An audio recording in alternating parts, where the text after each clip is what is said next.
आशा हमें करनी है, पर किससे? स्वयं से, और स्वयं के भीतर बैठे राम से।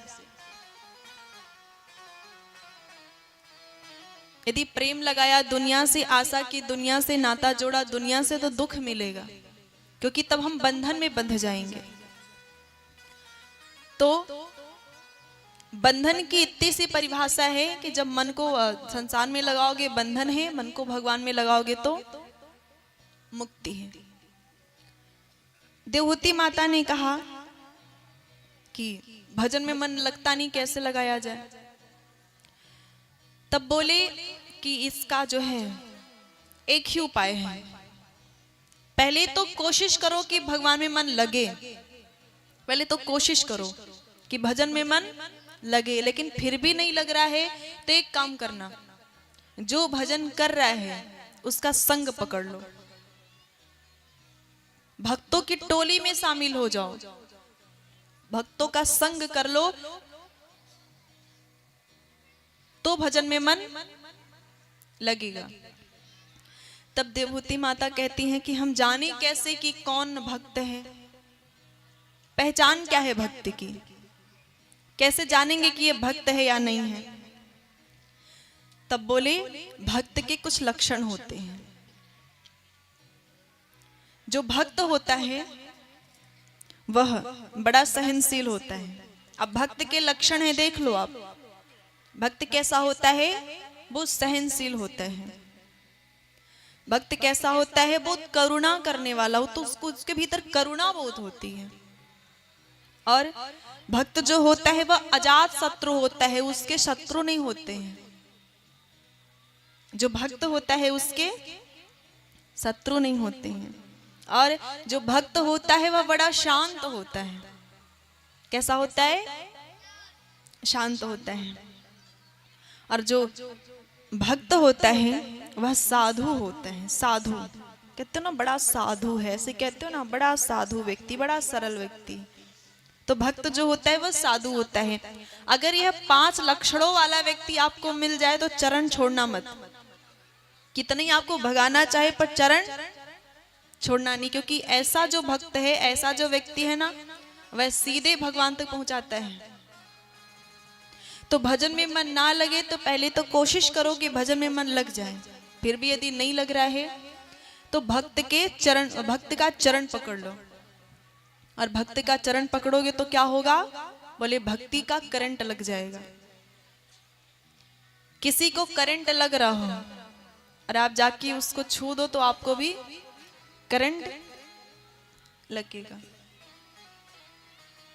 कोई आग में जल रहा हो, आपने उसे छू दिया तो आपका हाथ भी जलने लगेगा। तो यदि आप भक्तों के समाज में जाओगे तो भक्ति का करंट अवश्य लग जाएगा। तो यह भजन में मन लगने का उपाय है। इस प्रकार बड़ा लंबा उपदेश हुआ, सब कहना तो मुश्किल है। बड़ा लंबा उपदेश हुआ, कपिल भगवान ने बड़ा ज्ञान उपदेश किया। उन्होंने कहा कि इस प्रकार जीव माँ के गर्भ में होता है, किस प्रकार दुख भोगता है। बताओ, पेट में कोई वो सोफा तो लगा नहीं होगा, बिस्तर तो लगा नहीं होगा, वही मांस मज्जा रक्त में वह लौटता है और परेशान होता रहता है। फिर भगवान से बारंबार प्रार्थना करता है कि मुझे बाहर निकाल दो, हम आपका भजन करेंगे, हम आपका भजन करेंगे। तब वायु वेग से वह बाहर फेंक दिया जाता है। लेकिन बाहर आते ही भगवान से किया गया वह वादा वो भूल जाता है। तो जन्मते ही क्या कहता है? कहां कहां कहां। भगवान कहते हैं अब देखो भजन करना पड़ेगा, बोलते कहां करूंगा, आप भजन कहां करूंगा। वो आते ही मतलबी हो जाता है, वह भूल जाता है। और 4-5 वर्ष के बाद एकदम से विस्मृत हो जाता है भगवान की सारी बात। वो उससे बातें होती है भगवान से। आप देखो 2-4 महीने का, 1 महीने का बच्चा होता है, कभी हंसने लग जाते, कभी रोने लग जाते हैं। उसकी बातें हो रही भगवान से, पर वो नकार रहा है कि मैं नहीं करूंगा भजन। अरे कर लूंगा बाद में, वृद्धावस्था में कर लूंगा, अभी देखो कितना अच्छा माहौल है, माता पिता सब कितने अच्छे हैं, परिवार, कर लूंगा बाद में भजन, अब ये मैं इधर ही रहने दो। तो विस्मृत हो जाता है। लेकिन फिर जो है 15 वर्ष का है, 20 वर्ष का है, संत आके समझाते हैं कि आपने जो है ऐसे ऐसे वादा किया है तो आपको करना चाहिए, पर फिर भी नहीं मानता, कहता नहीं नहीं ऐसे कैसे, ऐसा कुछ भी नहीं है, नहीं मानता।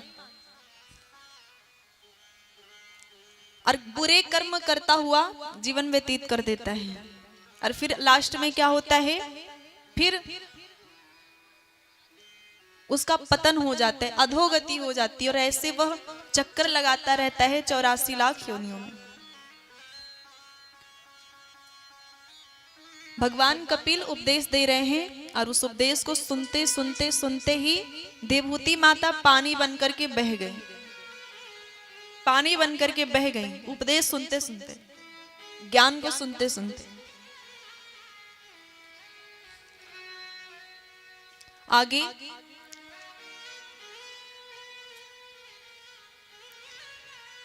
देवहूति माता का विवाह कर्दम ऋषि से हुआ। अब दूसरी जो बहन होती हैं आकुति, उनका विवाह होता है रुचि प्रजापति के साथ।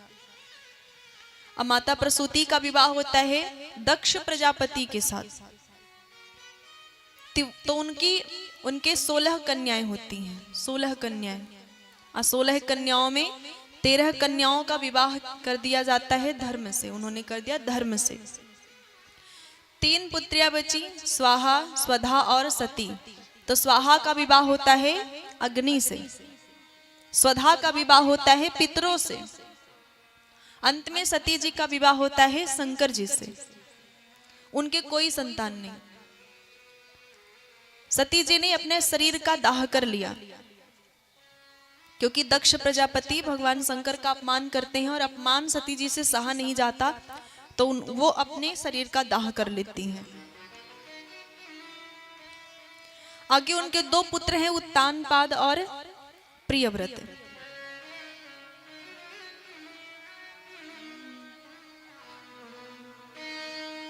जाये उत्तानपादस्य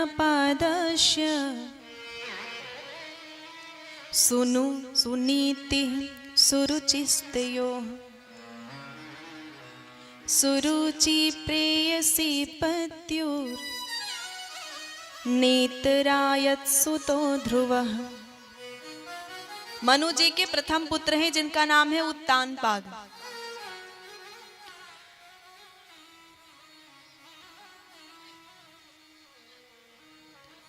उनकी पत्नी है, नाम है माता सुनीति, सुनीति।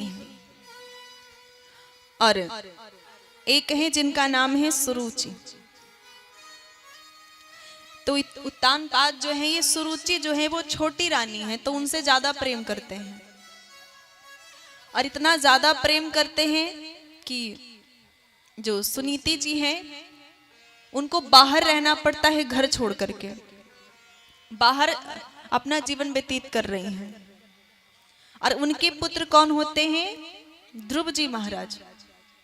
उनके पुत्र ध्रुव जी महाराज होते हैं। बाहर रहती है सुनीति माता एक कुटिया बना करके। ध्रुव जी बार बार माता से पूछते हैं कि माता जी कभी पिताजी से तो मिलवाओ, कभी चले मिलने। लेकिन माता सुनीति इधर उधर की बातें करके मना कर देती हैं। बार बार कहती पर बार बार बात को टाल देती हैं। तब एक बार ध्रुव जी अपने मित्रों से चर्चा कर रहे थे, तो एक मित्र ने कहा कि मैं तुम्हें तुम्हारे पिता से मिलवा सकता हूं, चलो मेरे साथ। वह ले गया और राज्य में सभा में लेकर के गया, कहा वो रहे तुम्हारे पिता। जैसे ही उत्तानपाद ने ध्रुव जी को देखा तो तुरंत उठा करके गोद में बिठा लिया और बड़ा दुलार करने लगे, बड़ा दुलार करने लगे। आंखों में अश्रु आ गए। और तब तक आ गई सुरुचि। सुरुचि आ गई जो ध्रुव जी की सौतेली माँ है। उसको तो बर्दाश्त नहीं।